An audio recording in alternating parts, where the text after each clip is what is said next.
Brother నమస్తే అండి. నమస్తే అన్న. మీ పేరండి? సంపత్. ఇప్పుడు మీరు దేనికి ప్రిపేర్ అవుతున్నారు?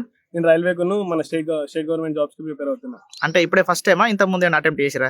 గ్రూప్ 4 అటెంప్ట్ చేశాను, 1 మార్క్ పోయింది. ఇప్పుడు నెక్స్ట్ ఎలా గ్రూప్ 3 లో మధ్య చేశారు, దానికోసం ప్రిపేర్ అవుతున్నాను. మళ్ళీ ఇప్పుడు రైల్వే కూడా ప్రిపేర్ అవుతున్నాను ప్యారల్ గా.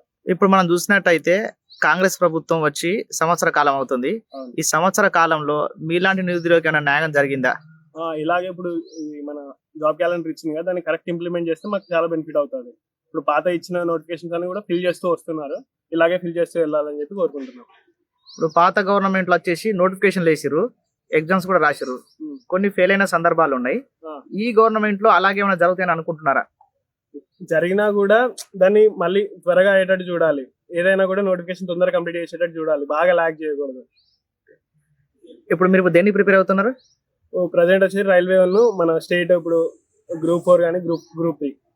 ఇప్పుడు మీ ఫ్రెండ్స్ కూడా చాలా మంది ఉన్నారు కదా, వాళ్ళు కూడా అంటే దీని పట్ల అంటే ఈ ప్రభుత్వం పట్ల వాళ్ళ అభిప్రాయం ఎలా ఉంది? ఇప్పటి వరకు అయితే బాగానే ఉంది.